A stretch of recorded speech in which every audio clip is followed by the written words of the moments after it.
desperate backpedal to say, oh shit, I've been caught. Yeah, it's just ridiculous. There was a celebrity. Anyone who knows how that works. There was a celebrity, I think. I can't think who it was now. I think it might be Pop Star or something like that. But there was a similar situation where there was a claim that that they'd been infiltrated, their account had been hacked, and all these tweets were coming out that had been misinterpreted by people and they weren't actually theirs. But yes, I tend to stay away from the whole politics subject on Twitter because I think it's so open to misinterpretation and et cetera, and it's one of these things that if you make a comment that's even remotely political, you can be guaranteed, even just as an average person, that's going to be taken out of context or misquoted or twisted round. So I tend to personally stay well away from politics. What I'll do. Sorry, Gordon. I'll just on a final thing on that before we switch subjects or whatever. I was just going to say that usually celebrities, the rich, the elite, the ones with lots of money and lots of influence to buy their own laws and their own exemptions and all that, they tend to use anything that can reach the masses as a one-way subject. Whether it's Twitter or YouTube or Facebook or whatever, it's nothing to do with an interaction. It's all one way. It's all announcements. It's all self-promotion. So it's hardly surprising that MPs do that and they don't want to talk to anyone. That's not the point of them doing it. It's for them to self-promote. So yeah, I mean, I remember the Dixie Chicks as well. They made some comment about Bush, and they got tarred and feathered back in America for being unpatriotic.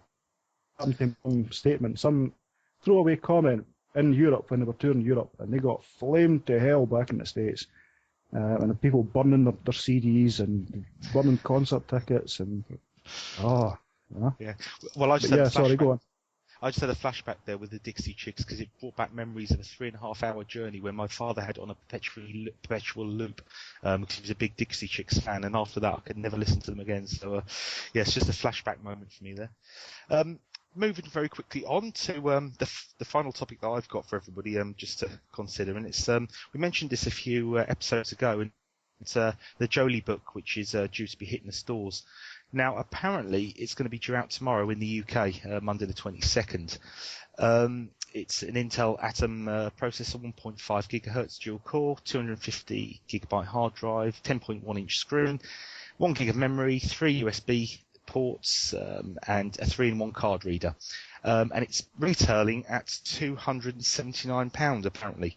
Now I was looking at this with great interest because if you have a look at the link on the show notes, it looks like a very jolly netbook type thing with a nice little Twitter. And best way I can describe it is a Twitter type design on the back casing. Very bright, very loud, very trendy. And I was looking at this, and it's £279, and I'm wondering, is this going to be competitive in the market? I mean, we know as Linux users that Linux is a great operating system, it's a great platform to have on a low spec machine. But at £279, when you look at the other side of the spectrum, which is, for example, a Toshiba NB250, which has roughly the same specs and includes Windows 7 Starter and no brand, for £229, is this going to be competitive in the market? And I'd want to throw that both at you and Roy. So, Gordon, Roy, whoever wants to start, what do you think of the price tag, and do you think it'll be competitive? Gordon? You go then. Go for it, Roy, then. I just wanted your opinion, either one of your opinion on it. You said something about Starter Edition as the Windows. Some people perceive the value of Windows, they equate that with the price, and value and price aren't quite the same thing. But Starter Edition is a very crippled operating system. Yep. If it is an operating, it's more of a part of an operating system that they want you to pay to basically top up the thing to actually get something functional.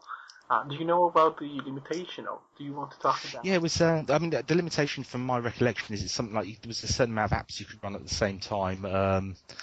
You couldn't change the desktop background. I think. Am I right in thinking that? It was hobbled. I remember calling it myself hobbled at the time. I think they were at some stage pressure to change the restraint and the limitation on the number of applications, but I think that's just because of a backlash they had.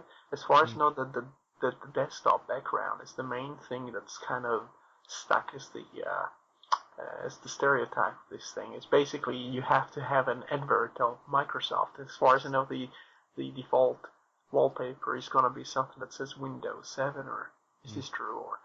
Or but basically people will, as far as I know, well, quite a few people view it as an anti-feature, and they think, well, it's better to get Linux than to get Starter Edition of Windows 7, because it's going to not only cost me more, but it's going to be more functional if I get it with Linux. But this is where the stereotypes kick in, and people think, oh, Linux, that's high return rates and complicated, and they think about all the FUD that's being spread. But I don't think that's the main issue. I think the brand in this case, the Jolly Book, is supposed to be a very kind of well-integrated product, more as a package, and they won't be marketing this so much as Linux. I don't think they do try to do to even show you a penguin or something. I think it's based on the Ubuntu Netbook Remix, is it called now, or Netbook Edition? They changed the name at some stage, and it's a very, they've got a very nice GUI, and they try to simplify things. And if you look at Windows, it's not quite based or optimized for netbooks. KDE has a nice interface, and Canonical has created a very nice family of interfaces and kind of resembles the Unity desktop to a certain extent.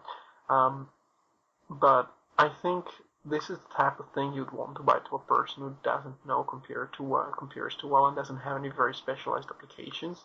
If you try to get it to a person who just uses it on the train to surf the web, this would be perfectly fine. When it comes to price, you mentioned the differences in price. I was going to say it's costing about the same as a desktop computer. It's got a stream, obviously, and it's mobile. And this is my problem with it. It's a Linux netbook, something that we should all be pleased is coming onto the market, because obviously it's more Linux machines available to the end user. But the price of £279, when you put that in comparison with the £229 Toshiba Windows machine, it really throws the whole argument that we've been saying about Linux being cheaper. For the average user, that argument goes out the window, because they would look at this and say, well, I can get a Windows 7 machine here for £229. I know Windows, and this is Windows 7, and it's cheaper. And this was the sort of point I was trying to draw out. Is this price really going to assist in its sale? I'm quite sure. One of the things that people sort of don't realise until even when you look into it, is Windows is subsidised on every computer, whether it's a netbook, whether it's a desktop, a laptop, whatever. It's subsidised, so it's also included in the price. And it's not actually listed as being included in the price it's listed as an item, but not as a choosable item. That device comes with Windows 7 Premium or whatever it is. You can't choose that, so you're paying for that. And the thing is, a lot of the cost is made up. Is also comes back from the trial version of Norton, which the vendors get an extra, whatever it is, $5 per install to put that on it, and $5 for a trial version of McAfee, and $5 for a trial version of this, that, and the next thing. So when they get the money back from that, it subsidises the cost of Windows to therefore bring Windows down so that it appears to be cheaper. And then you've got you said there are limitations. The wallpaper was one of them. The other one was Microsoft's own developer summit, their own conference. They did a survey on how many apps or how many programs the average user has open at any one time. And their results, if I remember correctly, was somewhere between 10 and 15. And then they turned around and said, well, we'll put a limit on the starter edition and say 3. And then they tried to put the spin out and say, well, people don't really use any more than 3 apps at a time. That's something that you can quite happily work with, which was met with a lot of backlash. And then people started saying, does antivirus count as an application? Because you need that. Does a firewall count as an application? You need that as well. What about an anti-spyware? Does that count? Oh, music player. is it? So, yeah, so I mean, once you've got three things that are bare minimum just to keep Windows alive as soon as it hooks to the internet,